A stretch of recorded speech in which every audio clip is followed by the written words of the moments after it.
with the market shifting, I got some of my favorite people on to interview you and ask you questions about the market, marketing, buyers and sellers, and really to get your expert advice. Can you hear us? I can hear you. And were you guys debating my age? Yes. The first time I saw it, I remember being shocked and not believing it, but then I couldn't remember what it was. We have a very special guest we are going to interview today, Chris Heller, the Chief Real Estate Officer of Ojo Labs, a real estate industry leader that has one of the most impressive real estate backgrounds, being in the business since 1989 as Rookie of the Year. And we actually just did the math, Chris, and we were like, okay, he's been in the business 3 decades, but we're like, oh, it's 3+ now. So about 34 years. Are we right? Yes, you are. Yeah, I've had the team for 33 years. And so, yeah, about 34 total. I love it. Okay, good. So before we go along, Chris, I wanted to ask you, first of all, how is your new book, Dominant Thoughts, working out? And tell us a little bit about where you're at with that. It's gone great. It has exceeded my expectations. One of the things, I think I had hoped for this in the back of my mind that has actually come to fruition, is that a lot of real estate teams have and continue to buy the book for their teams, and a lot of them have asked me to speak to their teams after they've had their teams read the book. It's a short read. It's a business parable. It's a story with the lessons I've learned, not real estate specific, but I wrote it in mind with, like, I would want my real estate team to know these lessons and to operate this way. And it's turned out that a lot of other real estate teams and brokerages feel the same way. I absolutely love it. So if you guys have not gone out, go out and get the book, Dominant Thoughts, and make sure you get the Audible too. Super quick read, really great book and great principles. So Chris has sold over 100 homes every year for the past, 30 years, Chris? You said you've had your team for over 30 years? Yeah, probably 29. I think it took me 4 years to get to 100. Okay. Yeah. Okay, and his team is in Encinitas, California. Chris is also the former CEO of Keller Williams International, who had over 174,000 agents. He is an investor in several different companies, and Ojo Labs is an artificial intelligence company. So today we want to ask some questions about how to help buyers and sellers and how to help agents in this market. So my first question is this, Chris.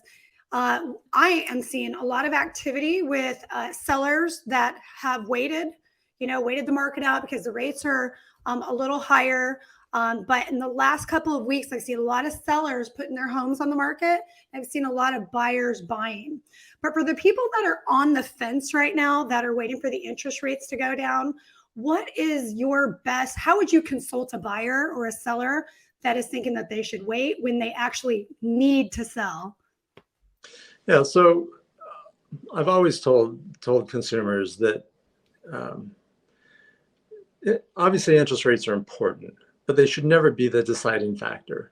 If you are renting a home or you want to own a home, the only thing that matters is, can you afford it and can you qualify? Interest rates change all the time, and heck, if you can afford a home now and you can buy it at a 6% interest rate or 6.5% or wherever they might be, and 2 years from now rates are at 4%, you're going to refinance the home. You're going to be living in the home that you love and now paying even less to live there. That's a win-win situation. For sellers, they equate what's going on with interest rates with demand, right? And they think, okay, rates are high, so no one's buying. Well, it's incumbent upon us as agents to educate them and just show them how many homes are still selling. And then we have to always loop into the conversation their motivation. Like, why are they selling? If they're selling because they want to be, closer to their grandkids, or they have a job starting in July or whatever it might be, you want to talk about that. And if we believe the market is going to soften up, then we want to educate them on that. Say, look, you're better off selling now than waiting till then, because it could mean 10, 20, 30, 40, $50,000 more in your pocket. And the sooner you get to, your family, the more you're going to enjoy those grandkids. And do you really want to, not enjoy them because you're worried about interest rates or demands? Your house is saleable. We can sell your home. Let's get it on the market. I love that. So my next question is from Chris Nolan. Chris Nolan is in Florida and Maryland and has a team. Chris, take it away. Hey, Chris, appreciate you giving us some time today. Running a team for 3 decades, I'm curious. I have a team I run in 2 different states, large geographical area. How have you managed to keep your team engaged, selling, and motivated through the years? So obviously, the team has evolved, and there's different team members and new team members. I'm in a little bit of a unique situation because in 2010, I stopped running the team and stepped out of the business. So since 2010, I've worn other hats, right? I've led other companies and building other companies. So that means that I've had to sort of take things to even another level. I've had to have the right systems, the right processes, and the right people. But when it comes to people being or keeping motivated, it's the same thing with buyers and sellers. People are either motivated or they're not. And I do not want to hire or have anyone on my team who's not highly motivated. That's why the number one characteristic I look for in someone who's going to join the team is desire. Do they have a burning desire or a strong desire? We can teach them what to say and what to do, but you can't teach desire. And if they aren't motivated, you can't create motivation. We can create urgency. We can create urgency with a buyer, create urgency with a seller, but we can't create motivation. So if you have the right people, you don't have to worry about motivation. Now, and this may be more in line with what you're asking, Chris, people are always looking to be in a place where they have opportunities to grow, opportunities to learn, opportunities to earn. And you have to have an environment where that exists. And if you don't, you'll have a revolving door. People will leave. So having a team that can create opportunities for people so that they don't have to leave to get their needs met or their goals met becomes a really key component to sustainability and to be able to grow. Okay. I like it. That's awesome. Thank you. Sure. I love that. Desire and motivation. So the next question comes from Brittany Wynn from Colorado Springs. Chris, you actually sent her a referral. I did. Hey, Brittany. Hi, Chris. Nice to talk to you again. So my question is about farming. It's something that I've been thinking about doing for a while. We've been really successful with our social media. Do you still believe in farming and print media? I do. Now, because I can't do anything other than tell the truth, my team currently isn't doing any farming, and I think it's a mistake. So I believe in it if it's done right and that you pick the right areas. Then whether you're spending your time on social media or farming or proactive, prospecting, going after people have already made the decision to buy, to sell like expireds or FSBOs or probates. It's the same goal. The same goal is to get mind share so that when someone is ready, you are the obvious choice of someone that they're going to talk to. And if you do it effectively and pick the right areas, I think it's a great way to have a consistent source of business. So yes, I would add it, and I would leverage what you're doing on social media and every other means of communicating to make that as effective as possible. Chris, I'd like to dive a little deeper. Brittany, do you have anything as it relates to diving deeper to that? So I know a lot of agents do, like the big events. I know I've read some things that I think it was possibly like your team's out who have done like, community events and such. Do you recommend doing those type of things as with the print marketing? Yeah, but I don't think you need. I think you can evolve into that, and I think you need to earn the right to not necessarily to do that, but to expect that people will participate in it. So, it's funny. I just came from another. So we do what we call a master class each month. We just had Glenda Baker on, who, when you mentioned social media, made me think of her, and she was talking about, when you're farming an area, and I believe this wholeheartedly, not just from farming, but in everything, we have to know more about the area, about the property than the consumers. And so picking an area that you are going to really, truly understand becomes a key component. And then on social media, the posts you're making, talking about the specifics of those areas, things that a consumer can't find on a portal or can't Google, but things that about a specific house that's sold or that's for sale, or that why people live there, or the real attraction to the neighborhood. That's content that delivers value, and delivering value in whether it's print media, email marketing, social posts, whatever it is, that is the absolute key, is delivering things of value. And if you do that, then you become something valuable to the buyers and sellers. Okay, well, thank you. I love that. Chris, when somebody is actually choosing a farming area, obviously you said you have to choose wisely. What would be like the top 2 things you look for when selecting an area to farm and to farm long term? So I think it's important to have an area that you like, and because that's important. You have to have an affinity for the neighborhood or the area. If you don't, it's going to show up. And then an area that geographically that isn't an hour away, right? It should be convenient to you. And then an area that has good turnover, right? So there are some neighborhoods that are like destination neighborhoods where, the only time people leave is when they die.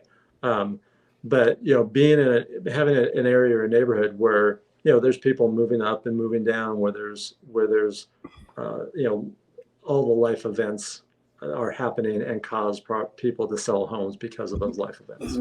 Thank you so much. We have the amazing Ashley for question number 4. Awesome. Hi, Chris. I know we talk all the time, but I don't get to see your face very often. I know. And I can't believe you have a question that you don't already know the answer to. Me neither. She's like the smartest woman. What about my answer? I want to know what your answer is, and especially because of some things lately. So I know I've been hearing a lot about ChatGPT and how people are going to use that in real estate. And so my question is, what do you think the best app or technology piece is that most agents don't know about or are underutilizing? Because I think that's what most entrepreneurs fall into, is you don't know what you don't know. And so is there something out there that that we all should know? Well, all right. So you just named one of them.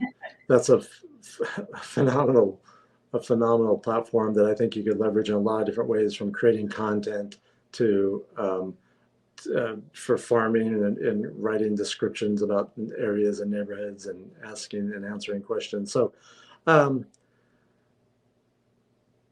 there's one that I actually learned of today that I don't know enough about to probably talk about, but what I heard was super interesting, and I will be checking it out this weekend. And it's a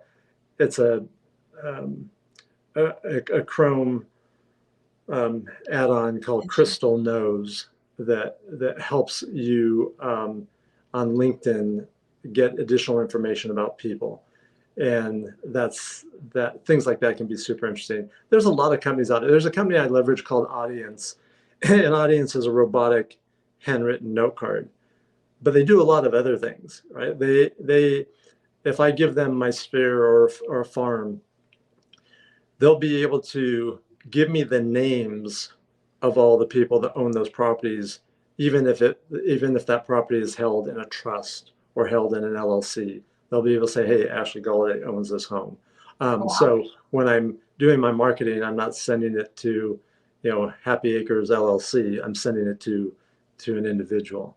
And especially when it comes to note cards, the handwritten note cards, you want that, you're doing that to establish that personal touch. And there's nothing less personal than addressing something to a trust or an LLC. Or being able to take all the people in my, in my sphere or in my farm and connect me to all their LinkedIn profiles. So now that I can connect with them that way also. So there's a lot of companies that do things that we aren't even aware of, that we can leverage to be more effective in what we do. But those are a couple that come to mind. And, it's, on one hand, we want to use and leverage technologies as much as possible. At the same time, we don't want that to become a crutch or an excuse for not doing the activities we need to do day in and day out to keep doing and building business. Well, it still needs to have the personal touch, because it's all about the relationship. But Yeah, if you can find ways to use the technology to get to them where they're at, because that's like, to me, email is dead.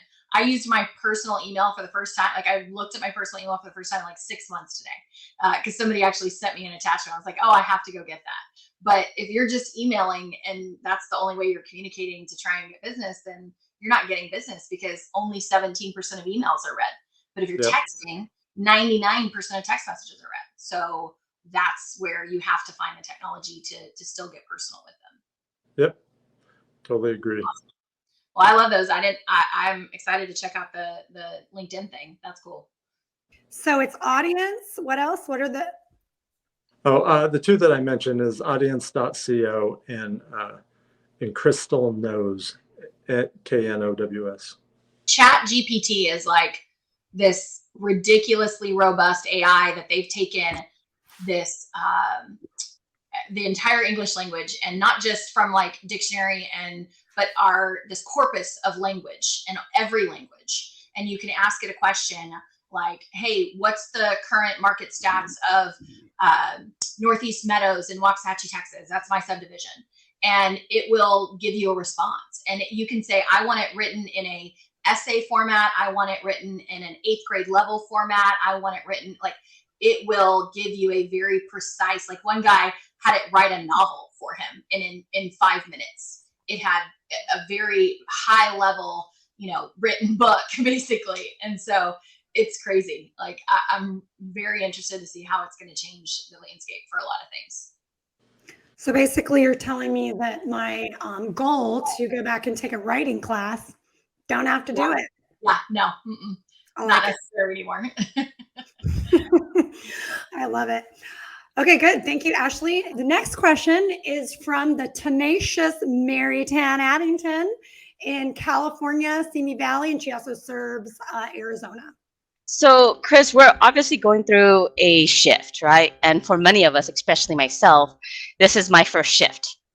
So what would you say are, your top 2 or 3 things that you would recommend agents do now, right? So that on the other side of the shift, we're coming up on top.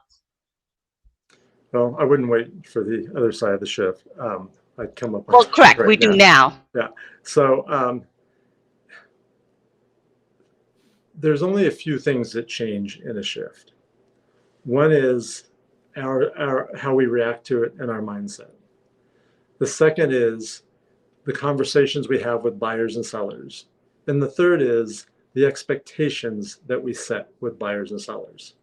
Those are the only things that change. People keep buying homes, keep people selling homes. Yeah, prices go up, prices go down, interest rates go up, interest rates go down. But really, the only things that change from an agent's perspective is our mindset, how we react to it, the conversations we have, and the level of expectations that we set and the type of expectations. I'll give you an example of each. So start with expectations. A year ago, if I was talking to a seller, the expectations would be setting is that just be prepared. Your house is going to sell for more than we're going to list it for. And there's going to be a large number of people that want to buy it. And our job is to find the best buyer and the best offer, and then get you under contract and close so you can go do what you want to do. And it's going to happen very quickly. We're going to put it on the market today, and we're going to review offers on Tuesday. And by this time next week, you'll be under contract. Today, the expectations we're setting with the seller couldn't be more different. You know, Mr. and Mrs. Seller, if your house isn't priced at a price that causes it to sell, it won't sell, no matter how nice it is, no matter where it is, no matter what it is. So the most important thing we have to do is determine where that price point is that will cause your home to sell. Same with buyers, right? Different expectations. So we have to be really good at setting proper expectations. The reason for that is the only way you can exceed someone's expectations is if you set the expectations, or if you know what they are. And the only way to truly know what they are is if you're the one setting them. So the other point I made was the conversations we have. We have to be much better today than we were a year ago at educating buyers and sellers as to what's happening in the market. And as to, for using buyers as an example, to understanding why it still makes sense to own a home versus what they're doing, or what happens to prices or interest rates in the next year if they plan on living there for 7 or 10 years is completely irrelevant.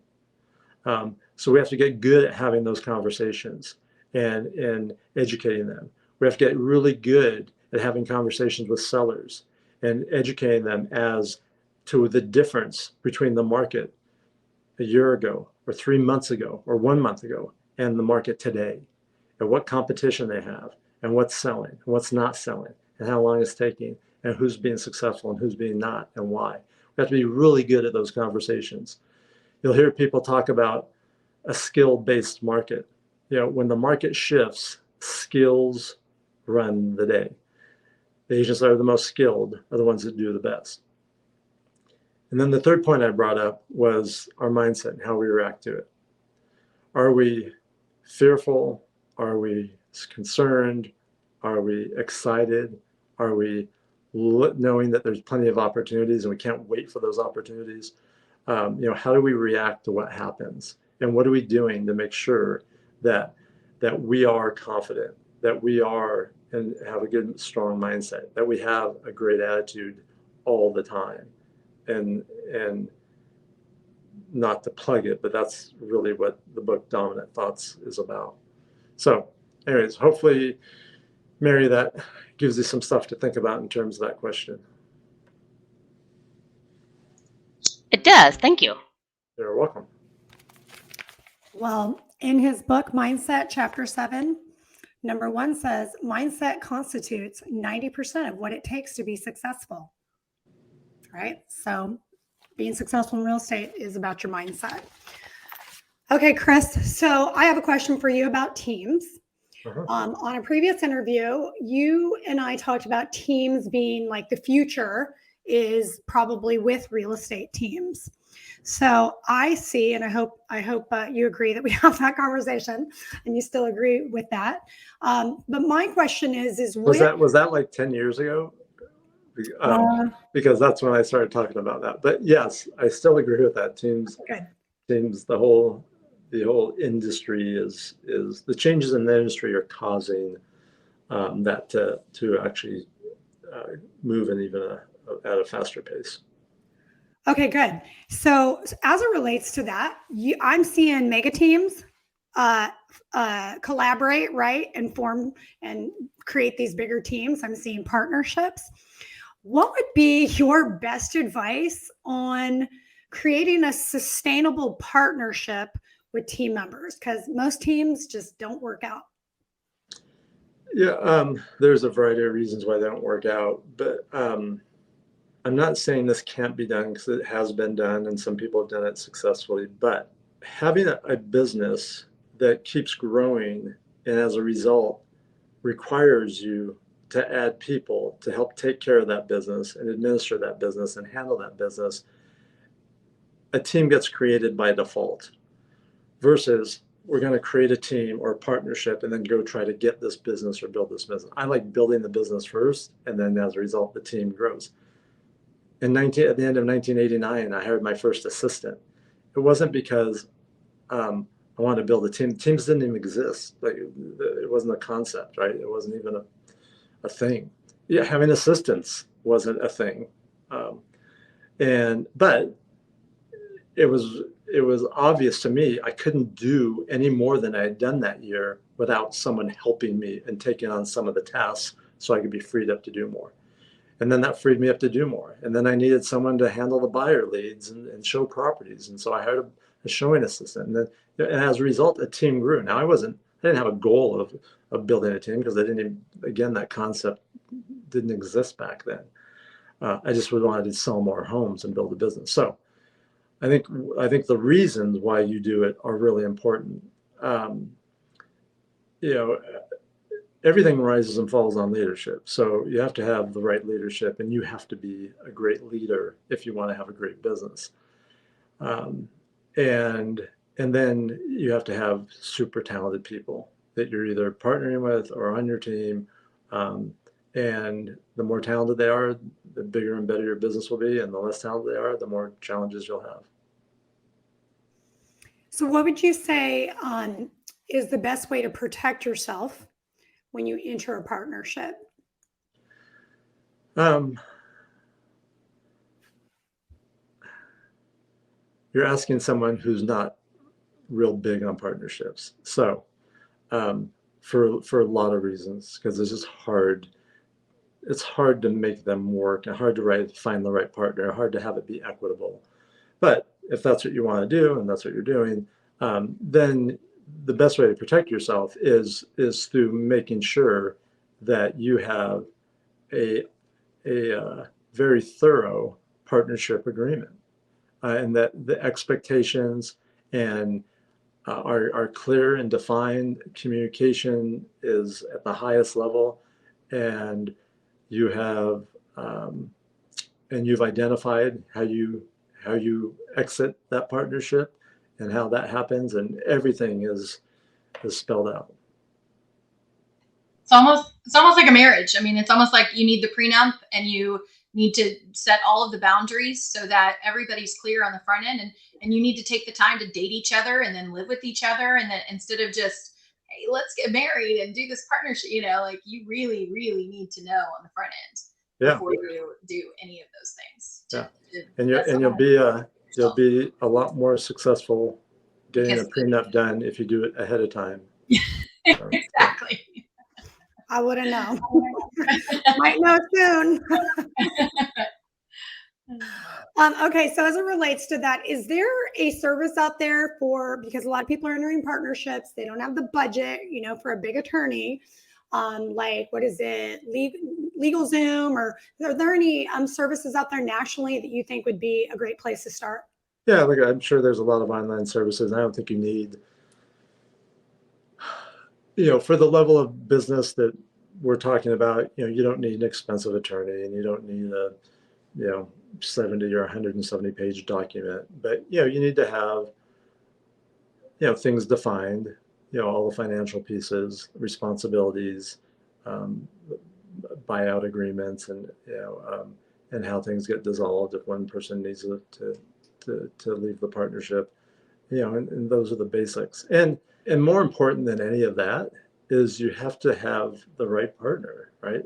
If it's not someone that you trust implicitly, it's not the right partner. If it's not someone that you like and respect, it's not the right partner. And if it's not truly a situation where 1 + 1 = 3, it's not the right partner. So you have to look at those things as much as you do what's written in the agreements. Thank you. Appreciate that. So next up we have BJ Larson. He's the only one that you have not spoken to yet. BJ is with Social Proof.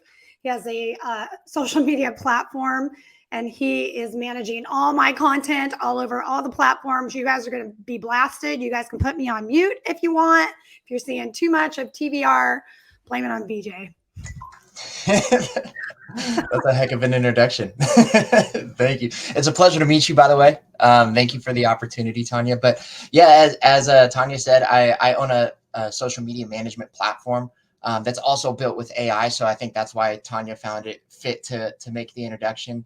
And a lot of what I've been seeing lately is the biggest hurdle I've been dealing with is getting agents to adopt social media and really just like take into it what it means to like the benefit of creating content, and kind of establishing yourself as the expert before your clients ever even get introduced to you, and kind of make that a little bit easier. So my question for you is, what are some of the ways that you and your teams are using social media, and what advice would you give to new agents that may not understand or understand the importance of implementing those steps?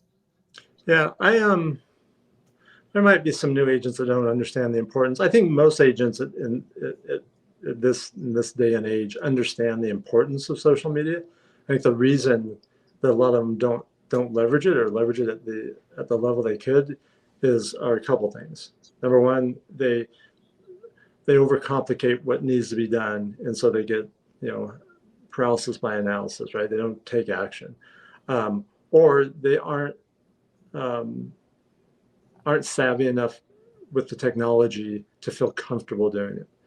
So they're either fearful of how to do it or don't know how to do it. Or there's another reason is a lot of them think that it has to be perfect. Another reason is a lot of them think that, or they don't know what to do. Like they know it's important to do, but they don't know what to do and they don't know how to do it. And so there's all these reasons that they don't.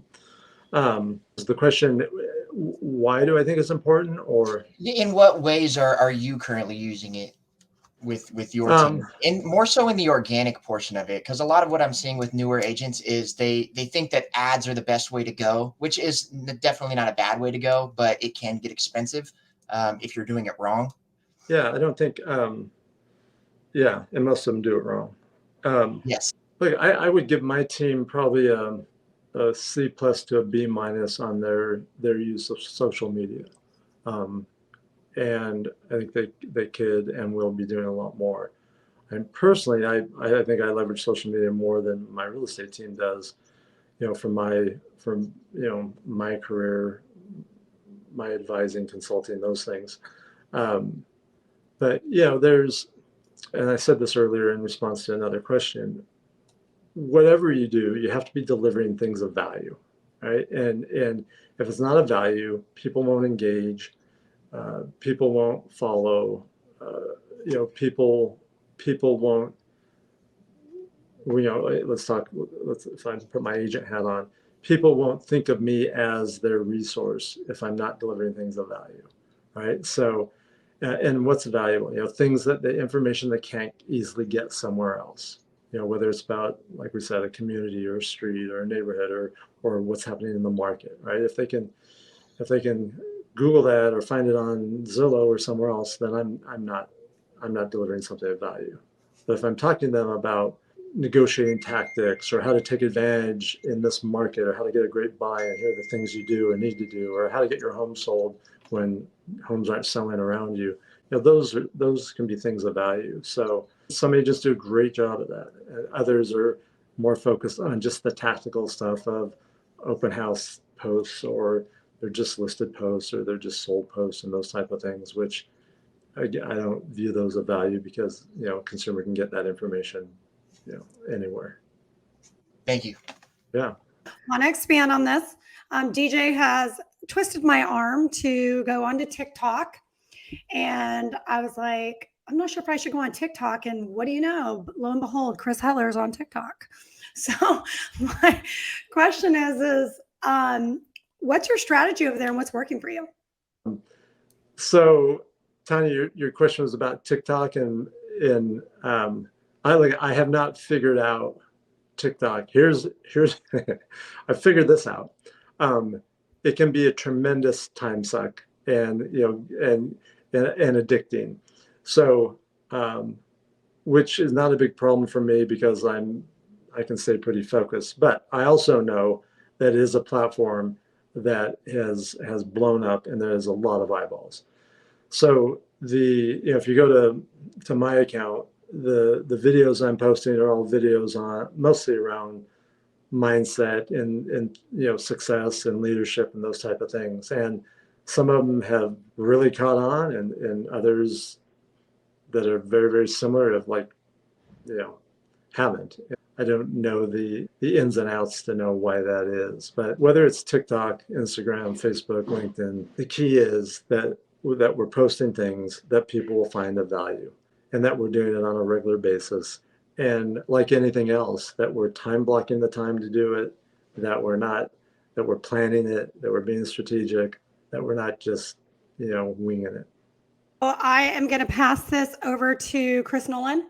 All right, Chris, with the market shifting and everybody's real conscious on their budgets, what would be your best recommendation for where should be agents be focusing their lead sources on? Really, on any source that you are highly confident that you're going to get a positive ROI on. Sometimes we'll pay for lead sources because we get consistent leads, or we've gotten some good ones, but if you're not currently getting a positive return, you can't afford to do it in this market. Another thing I would be thinking about is success-based models. And Ojo is one of them. There's a dozen or more platforms out there where you can get leads and pay for them based on success versus upfront. And in this market, that's definitely something that you'd want to be looking at. And then I'd be looking at the most cost-effective leads that can be generated. And those are leads based on your efforts. Whether that's an effective social media campaign, or picking up the phone, or knocking on doors, going after expired listings, for sale by owners, probates, out of area owners. Earning that business is always going to be more cost effective than buying business. Last thing on that is any predictions you see in the market, where we're going and what you see coming? I don't have a crystal ball any more than anyone else. There's generally two schools of thought that we hear about. There's a group of people that believe, by 2024, things will be better. And there's a group of people that believe 2024 won't be better. We'll find out. The important thing is not what happens in the market, because it doesn't matter what happens in the market. I'll take San Diego as an example. On a monthly basis, there's less than 1,000 homes selling in San Diego. I've seen it when there's been 7,000 homes selling in San Diego on a monthly basis. But even if there's, let's pick a number, 800 homes selling in San Diego County on a monthly basis, that is more than my team could handle. Right. As long as we're getting 20 or 30 of them, we have nothing to worry about. So on one hand, we want to be informed about what's going on in the market, because it does change some of our tactics, our conversations, the level of education we have to provide, the expectations we set. But on the other hand, no matter what's happening, there's more homes being listed and sold every day in every one of our markets than we could ever get our hands on. And the only thing that matters is, what are we doing to get our hands on enough of them? So I don't skirt your question completely. I don't think the market's going to be better in 2024. No. And 2023, what you see is what you're going to get. And 2024, it could be tougher.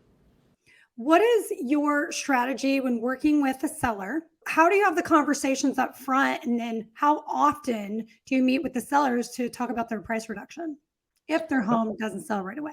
That conversation starts at the listing presentation. And it starts when you take the listing, right? That's an expectation you're setting that Mr. and Mrs. Seller, in the next 7 to 10 days, we're going to know if we pick the right price or not. And we're going to know that based on the level of activity and the feedback. If in 7 to 10 days, it looks like we're in the right price, we're getting good activity, good feedback, people back for second or third looks, great. If we're not, then we need to make an adjustment, and we need to do it quickly, because we don't want your home to get market worn or stale. Here's what happens to homes that sit on the market for 30, 60, 90 days. That's not what's going to help you achieve your goal. And so in that first 7 to 10 days, we're having that conversation and revisiting that conversation every 10 days to 2 weeks until it sells. Love that. Thank you. The next question comes from Brittany Wynn. So my biggest struggle right now is my morning routine. What are your biggest tips on being consistent? There's typically two reasons why it's a challenge. One is that we haven't put the structures in place to ensure that it happens. And then the second is that we haven't created the discipline or the habit to make it an actual routine. So by structures, I mean things like, let's say you said, gosh, I have a hard time getting up at the same time every day. Well, that can be fixed, right? Maybe you need 3 alarm clocks instead of 1. Maybe the alarm clock needs to be in the bathroom instead of next to the bed, right? There's a structure you could put in place to make sure that you are more likely to get up when you want to get up. Or it might be working out every morning. Like some days I'm just tired and I don't do it. Well, a lot of that is mindset. Now, it's much easier to have the right mindset and to develop the discipline to do it if you're not battling the fact that you are tired or exhausted, meaning, that you stayed up till midnight when you should have been going to bed at 10, right? So everything every morning starts the night before. So, making sure that you're not self-sabotaging yourself by just making it that much more difficult. But hey, I woke up this morning, and partly because it's been a long week, but I woke up, I'm tired. I did not want to work out, but that conversation, which probably felt like it went on for several minutes in my head, was probably like 10 seconds of like, all right, that's not an option. If you don't work out the whole day, you're going to be pissed. The whole day, you're not going to feel good. And am I willing to experience that all day long? And the answer is no, right? So putting the structures in place and then developing, that strong mindset to where nothing is going to let you get off track. And that is, it's working on your attitude. It's much easier to have a strong mindset when you have a good attitude. What are the things that help you with a good attitude? It's probably, the people you spend time with, what you listen to, what you read, or vice versa. What's the things that hurt your attitude? Wasting too much time in TikTok or watching the news, or negative people that, take energy from you versus give energy to you. So, being really conscious of that, and then being really protective of what you put in and what you don't put in to help your, have the best possible attitude and mindset, which then makes it easier to have a stronger mindset. Again, not to, because frankly, I don't make any, you don't make any money when you write a book, but not for money. I can attest to that. He doesn't. But for how do you know? Yeah, my bookkeeper knows that. If you haven't, and if you have, I'd read it again. The Dominant Thoughts book, because that's what it talks about. It's all about developing that really strong mindset, not learning how to not listen to your wants or don't wants. Like, I want to sleep in today. I want to play today. I don't want to work today. I don't want to make these calls. Being able to recognize when that dialogue's happening and then change it, and know what things you need to think about, that are much, much more important and stronger than your wants and don't wants. Are you sure it's not what you said in your last interview with me? It's David Goggins, like, Tanya, you get your blankety blank up. Don't be a little blankety blank. Yeah, there's that too. It's also knowing why you're doing what you're doing and having it be important enough that, you're going to do the things you need to do, especially on the days you don't want to or don't feel like it. One last question. How was Kilimanjaro? You just hiked Kilimanjaro. Tell us about that really quick. It was hard. It was really hard. I knew it would be hard and challenging, but it was super challenging. What was it? Altitude? Was it fuel? What was it? It was altitude. I mean, the group we were with, they were really, really good, really experienced. They made ensured that no one didn't have enough fuel and wasn't, adequately hydrated. But yeah, the altitude and there's a mental aspect to it too, of 8 days of long hiking and sleeping in tents and being cold but yeah, the altitude makes it really challenging. It takes way more effort the higher you go. So you're saying it might be a one and done? For me, yeah, I don't have the need to go do it again. It would either take a lot of money or maybe one of my kids wanting to do it so bad, and the only way they could do it is if I did it with them. But beyond that, no thanks. That was my Ironman. I would never do it again because you never have to. Now you can go get the tattoo that you hiked Kilimanjaro. Yeah. Well, Chris, thank you so much for being on, and all of you guys, thank you guys so much. You are just filled with a ton of wisdom. I love your servant heart, and hopefully, you guys can take this back to your teams. Thank you. Thank you, Chris. My pleasure.